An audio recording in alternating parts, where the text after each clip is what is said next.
तो दोस्तों नमस्ते, कैसे हैं आप। अपन देख रहे हैं दोस्तों RSCERT उदयपुर जो अपने पाठ्यक्रम का निर्धारण करती है उसके द्वारा जारी किए गए मॉडल पेपर का सॉल्यूशन जो अपनी 8वीं बोर्ड परीक्षा है प्रारंभिक शिक्षा पूर्णता प्रमाण पत्र 2022 उनके लिए मॉडल पेपर जारी किए गए हैं, उनका सॉल्यूशन देखते हैं। तो आज अपन देख रहे हैं दोस्तों विषय विज्ञान साइंस का मॉडल पेपर का सॉल्यूशन। इससे पहले मैंने गणित के मॉडल पेपर का सॉल्यूशन बहुत ही अच्छी तरह से करवाया है और चैनल पर अपलोड किए कर दिया गया है। वो अगर आपने देख लिया तो ठीक है, नहीं देखा है तो वीडियो के डिस्क्रिप्शन में आपको लिंक मिल जाएगी, वहाँ से आप उस मॉडल पेपर का सॉल्यूशन भी देख सकते हैं। तो शुरू करते हैं दोस्तों। तो समय रहेगा आपका 2.5 घंटे यानी 2 घंटे 30 मिनट और पूर्णांक रहेगा 80। इसके अंदर खंड ए, खंड ब और खंड से आएंगे। तो खंड ए के अंदर अपन पहला प्रश्न देख रहे हैं। पहला प्रश्न के अंदर 15 प्रश्न ऑब्जेक्टिव टाइप एबेसेड दिए होंगे, प्रत्येक 1 नंबर का होगा, तो टोटल 15 नंबर होंगे।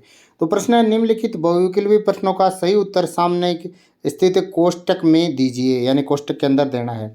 खरीफ की फसल है, तो खरीफ की फसल क्या है दोस्तों, मक्का।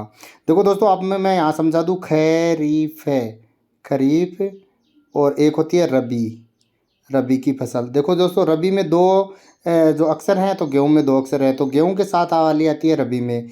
और खरीफ है और मक्का दोनों में 3-3 है, तो मक्का के साथ वाली आती है खरीफ की फसल में। ठीक है दोस्तों। अगला है दोस्तों मलेरिया रोग का वाहक है, तो मलेरिया रोग का वाहक का है मादा एनाफ्लीज मच्छर। अब इसके अलावा एक और भी साथ में बता दूं, एक होता है डेंगू रोग। डेंगू रोग में का वाहक क्या होता है, मादा एडीज मच्छर, एडीज मच्छर। देखो दोस्तों ये मलेरिया नाम बड़ा है तो एनाफ्लीज भी बड़ा है, और डेंगू नाम छोटा है तो एडीज नाम भी छोटा है। तो छोटे नाम वाले के साथ छोटा और बड़े नाम वाले के साथ बेला। तो आप दोनों ये आसानी से कंपेयर कर लें, परीक्षा में कोई सा भी आ सकता है। अगला प्रश्न है दोस्तों संश्लेषित रेशा है, तो संश्लेषित रेशे में क्या होगा दोस्तों, नायलॉन आएगा, क्योंकि कपास, ऊन और रेशम अपन को पेड़ पौधों और जंतुओं द्वारा प्राप्त होते हैं। नायलॉन संश्लेषित रेशा है। अगला प्रश्न है निम्नलिखित में से किसको पीटकर चादर में परिवर्तित किया जा सकता है, तो धातु को ही पीटकर परिवर्तित किया जा सकता है। तो धातु इसके अंदर एकमात्र चांदी है। नाइट्रोजन सल्फर अधातु है, इनको पीटकर जो पतला या चादर के रूप में नहीं किया जा सकता। अगला प्रश्न है दोस्तों समाप्त होने वाले प्राकृतिक संसाधन हैं, तो समाप्त कौन सा हो सकता है, सूर्य का प्रकाश कभी समाप्त नहीं हो सकता, वायु कभी समाप्त नहीं हो सकती, जल कभी समाप्त नहीं हो सकता, पेट्रोलियम समाप्त हो सकता है, तो पेट्रोलियम आंसर होगा। जल के लिए बता दूं दोस्तों जल समाप्त नहीं हो सकता, पीने योग्य जल समाप्त हो सकता है। ठीक है दोस्तों। अगला प्रश्न है दोस्तों वनोन्मूलन का कारण है, तो वनोन्मूलन का क्या कारण है, कृषि के लिए वनों को काटना, ईंधन के रूप में के लिए लकड़ी जलाना, और दानावली या भीषण सूखा यानी जंगल की आग और भीषण सूखा, सभी कारण है, तो आंसर रहेगा उपरोक्त सभी। आंतरिक निषेचन होता है, आंतरिक का मतलब ही अंदर होता है, तो इसका आपको याद रखना है मादा के शरीर के में आंतरिक निषेचन होता है। अगला प्रश्न है दोस्तों निम्नलिखित में से संकटापन वन्य जंतु है, तो दोस्तों इसके अंदर एक से ज़्यादा उत्तर सही हैं। बारहसिंगा भी सही है दोस्तों, और जंगली भैंसा भी सही है, और कुछ हद तक बाघ और काले हिरण भी सही है। तो आपको ब और द रहेगा, तो ऐसा प्रश्न आपको परीक्षा के अंदर नहीं मिलेगा, एक ही आंसर सही मिलेगा। ये मॉडल पेपर जारी हुआ है, उसमें मिस्टेक रह गई। अगला प्रश्न है मशीनों में बॉल बेयरिंग का उपयोग किया जाता है, किस लिए किया जाता है, तो घर्षण को कम करने के लिए किया जाता है। कि जैसे टायर वायर लगे रहते हैं मोटरसाइकिल के, साइकिल के आपने देखे होंगे, तो उसके अंदर बेयरिंग होता है गोल गोल गोल गोलियों जैसा एक, तो वो घर्षण को कम करने के लिए लगाया जाता है। अगला प्रश्न है दोस्तों निम्न में से किस वाक्य ध्वनि की आवृत्ति न्यूनतम होगी, आवृत्ति न्यूनतम होगी, तो आवृत्ति ज़्यादा होगी तो आवाज़ तीखी होगी। छोटी लड़की की आवाज़ तीखी होती है, छोटे लड़के की आवाज़ भी तीखी होती है, महिला की आवाज़ भी तीखी होती है, तो पुरुष की आवाज़ मोटी होती है, तो इसकी आवृत्ति न्यूनतम होगी। अगला प्रश्न है दोस्तों विद्युत का सुचालक है, तो विद्युत का सुचालक कौन सा है इसके अंदर, तो विद्युत का सुचालक लकड़ी, लकड़ी में सूखी लकड़ी ही ली जाती है हमेशा, सूखी लकड़ी तो विद्युत का चालक नहीं है, प्लास्टिक नहीं है, उपरोक्त सभी में तो कैसे हो सकता है, लोहा धातु है जो विद्युत का सुचालक है, यानी करंट इससे आता है। अगला प्रश्न है दोस्तों जब कांच की छड़ को रेशम के कपड़े से रगड़ते हैं तो छड़, तो आपको छड़ में हमेशा धनावेश आएगा और कपड़े में हमेशा ऋणावेश आएगा, ये आपको ध्यान रखना है। छड़ के अंदर धनावेश आएगा और कपड़े के अंदर ऋणावेश आएगा, तो आंसर होगा दोस्तों इसका ब। ठीक है। अगला प्रश्न है दोस्तों भूकंप आने का कारण है, तो भूकंप आने का कारण ईश्वरीय प्रकोप, अतिवर्षा, पृथ्वी की प्लेटों की गतियां और ग्रह की गतियां, तो पृथ्वी की प्लेटें जो अंदर प्लेटें उनकी गति के कारण ही भूकंप आता है। अगला है दोस्तों लाल ग्रह के नाम से जाने जाने वाला ग्रह है, तो इसका आंसर होगा दोस्तों मंगल। तो आप एक नाम याद रख लेना दोस्तों मांगी लाल, क्या लिख रहे हैं ना, मांगी लाल, मांगी लाल नाम आपके याद रह जाएगा। तो अब मंगल और लाल यानी मंगल है वो लाल ग्रह है।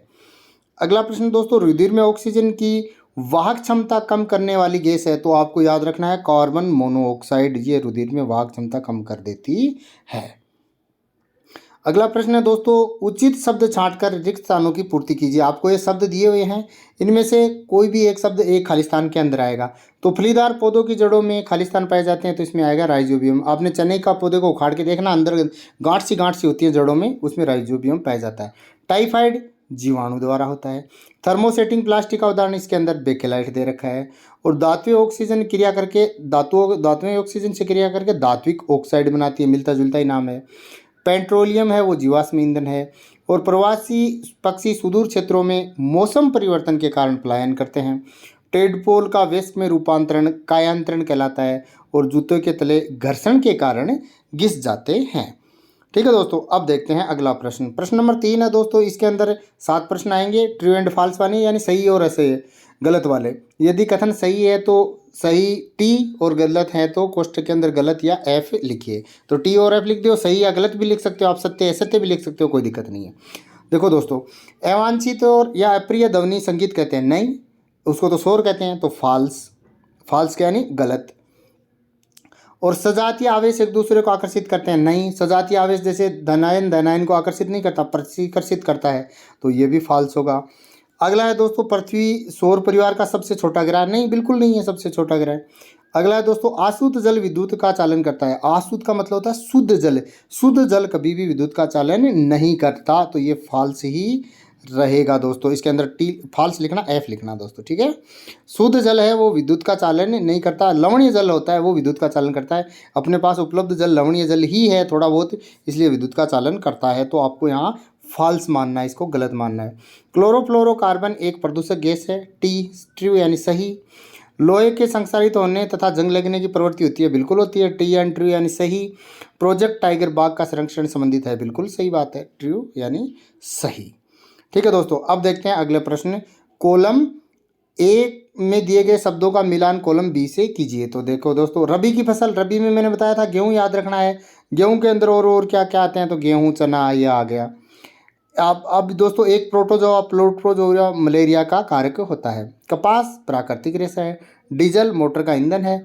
और अंडाणु उत्पादित कहाँ होते हैं, अंडाशय में होते हैं। लगभग सरल ही है। आपको इंग्लिश वाला छोड़ देना है, ध्यान नहीं रखना, आगे चलना है, क्योंकि इंग्लिश मीडियम के हो तो इंग्लिश का देखें, हिंदी मीडियम हो तो हिंदी का देखें। 5वां प्रश्न है, मिट्टी में पोषक स्तर को बनाए रखने के लिए क्या मिलाया जाता है। तो खाद और उर्वरक मिलाए जाते हैं, तो अपन लिखेंगे वे पदार्थ जिन्हें मिट्टी के पोषक तत्व बनाए रखने के लिए मिलाया जाता है, खाद व उर्वरक कहते हैं। या आप ऐसे भी लिख सकते हो, मिट्टी के पोषक तत्व बनाए रखने के लिए खाद और उर्वरक मिलाया जाता है। अलग अलग भाषा में आप चेंज करके लिख सकते हो। अगला प्रश्न दोस्तों, कैरम खेलते समय कैरम बोर्ड पर घर्षण कम करने के लिए किसका उपयोग किया जाता है। आपने खेले होंगे, ऊपर पाउडर सा छिड़कते हैं, तो लिखेंगे घर्षण कम करने के लिए कैरम बोर्ड पर एक महीन पाउडर के छिड़का जाता है। अगला प्रश्न है दोस्तों, किसी एक ध्वनि प्रदूषक का नाम बताइए, यानी ध्वनि प्रदूषण किससे होता है। एक बताना है, मैंने लिखा है, काफ़ी बता दिए हैं, मशीनें, लाउड स्पीकर, विस्फोट, पटाखों का फटना, वाहनों की ध्वनि। तो आप इसमें बहुत सारे लिखे हैं, आप सभी याद कर लें, एक याद कर लें, इसमें एक मांगा है, एक पूछा है। अगला प्रश्न है, विद्युत का एक कुचालक पदार्थ। कुचालक पदार्थ के अंदर लकड़ी में आप सूखी भी लिख सकते हैं, यहाँ सूखी लकड़ी। और रबड़, प्लास्टिक 3 बता दिए हैं, उनने एक पूछा है। अगला प्रश्न दोस्तों, वैश्विक उष्णन के लिए उत्तरदायी गैस का नाम लिखिए। Carbon dioxide. आप CO2 अकेली ना लिखें, कार्बन डाइऑक्साइड पूरा नाम लिखें। अब आगे कोष्टक में CO2 भी लिख दें दोस्तों। अगला प्रश्न है दोस्तों, आप अब खंड ब शुरू हो गया है। खंड ए के अंदर इतने जो प्रश्न थे, वैसे थे कि जो 15 प्रश्न थे, फिर मिलान करने वाले 4 प्रश्न थे, सत्य असत्य वाले 7 प्रश्न थे, और रिक्त स्थान वाले 8 प्रश्न थे। इसके बाद में आगे प्रश्न शुरू होता है दोस्तों। 10वां प्रश्न है दोस्तों कि आप गर्मियों में के लिए एक सूती या संश्लेषित रेशे में से किस रेशे के कपड़े खरीदेंगे, कारण सहित उत्तर दीजिए। तो कौन से खरीदेंगे, सूती कपड़े ही खरीदेंगे, क्योंकि उससे गर्मी नहीं लगती है, पसीना सोख लेता है। तो गर्मियों के सूती कपड़े खरीदेंगे, क्योंकि सूती कपड़े पसीने को अवशोषित करके हवा का संचयन बनाए रखते हैं। सूती कपड़े में पर्याप्त महीन छिद्र से हवा आती रहती है तथा शरीर ठंडा रहता है, इसलिए गर्मियों में हल्के रंग के सूती वस्त्र ही पहनने चाहिए, हम वो ही खरीदेंगे। अगला प्रश्न है दोस्तों, धातु और अधातु में 3 अंतर बताइए। तो धातु में चमक होती है, जबकि अधातु में चमक नहीं होती है। और सामान्यतः धातु आघातवर्धनीय और तन्य होते हैं, जबकि अधातु नहीं होते हैं। और सामान्यतः धातु ऊष्मा और विद्युत के सुचालक होते हैं, जबकि अधातु कुचालक होते हैं या सुचालक नहीं होते हैं। अब अगला प्रश्न देखते हैं दोस्तों। अगला प्रश्न है, संगमरमर के फर्श पर साबुन के पानी से भरी बाल्टी उलट जाए तो इस फर्श से पर चलना आपके लिए आसान होगा या कठिन? अपने उत्तर का कारण भी बताइए। तो आपको पता ही है, फर्श पर पानी की बाल्टी गिर जाती है तो अपन फिसलते रहते हैं। किस कारण से? घर्षण कम हो जाता है, इस कारण से फिसलते रहते हैं। तो इसको लैंग्वेज में लिखेंगे, संगमरमर के फर्श पर साबुन के पानी से भरी बाल्टी उलट जाए तो इस पर चलना कठिन होगा, क्योंकि यह फर्श को चिकना बना देती है और इससे बहुत सारी अनियमितताएं होती हैं। चिकने पृष्ठों के बीच घर्षण कम होता है, इसलिए इनमें गति करने के लिए अत्यधिक बल लगाना पड़ता है। घर्षण कम होने से कारण इसमें फिसलने की संभावना भी काफ़ी अधिक हो जाती है। अब देखते हैं प्रश्न नंबर 13। प्रश्न नंबर 13 है दोस्तों कि आग बुझाने के लिए पानी में के इस्तेमाल से पूर्व विद्युत आपूर्ति बंद क्यों की जाती है? तो दोस्तों, अपने पास जो पानी है, जो लवणीय जल है, थोड़ा बहुत उसमें लवण होता है, तो विद्युत अगर चालू रहेगी और अपन पानी का छिड़काव कर देंगे तो करंट आ जाएगा, मर सकते हैं, तो इसलिए उसकी सप्लाई कटवाते हैं। तो अब अपन इसका उत्तर कैसे लिखेंगे? आग बुझाने के लिए पानी के इस्तेमाल से पूर्व विद्युत आपूर्ति बंद कर दी जाती है, क्योंकि विद्युत उपकरणों में पानी चले जाने से शॉर्ट सर्किट होता है तथा विद्युत का झटका लग सकता है, क्योंकि लवणीय जल विद्युत का सुचालक होता है। विद्युत का करंट लगने से व्यक्ति की मृत्यु भी हो सकती है और काफ़ी नुकसान हो सकता है। अगला प्रश्न है दोस्तों, प्रश्न नंबर 14। प्रश्न नंबर 14, भूकंप से बचने के लिए क्या क्या सावधानी बरतेंगे? तो उत्तर लिखेंगे, अत्यधिक भूकंप वाले क्षेत्रों में भवन निर्माण से भारी पदार्थों के अपेक्षा मिट्टी व इमारती लकड़ियों का उपयोग करना अधिक अच्छा होगा। यदि ढांचे गिरे तो भी अत्यधिक हानि नहीं होगी। दूसरा लिखेंगे, यदि आप घर में हैं तो किसी मेज़ के नीचे आश्रय लें और झटके रुकने तक का इंतज़ार करें, वहीं रहें। यदि आप बिस्तर पर हैं तो उठें नहीं और सिर को तकिए से बचाव करें। और चौथा कारण लिख देंगे, यदि आप घर से बाहर हैं तो भवनों, वर्क्सों व ऊपरी जाती विद्युत लाइनों से दूर चले जाएं और खुले स्थान पर धरती पर लेट जाएं। तो ये हो गए दोस्तों 14 प्रश्न। वीडियो काफ़ी लंबा हो गया है, तो बाकी के प्रश्न अपन पार्ट 2 में देख लेंगे। अगर दोस्तों चैनल पर नए हैं तो चैनल को सब्सक्राइब कर लीजिए और आगे वाले बेल आइकन को दबाकर ऑल को सेलेक्ट कर लीजिए, ताकि आने वाले वीडियो का नोटिफिकेशन आपको मिल जाएगा। वीडियो आपको सर्च नहीं करना पड़ेगा। और वीडियो को ज़्यादा से ज़्यादा दोस्तों के साथ शेयर कीजिए, और ताकि वो भी इसका लाभ उठा सकें। दोस्तों, हमारा टेलीग्राम चैनल भी है, उसका लिंक डिस्क्रिप्शन में है, वहाँ से वो भी आप ज्वाइन कर लीजिए। वहाँ से भी आपको वीडियो सिस्टमेटिक मिल जाएंगे। धन्यवाद।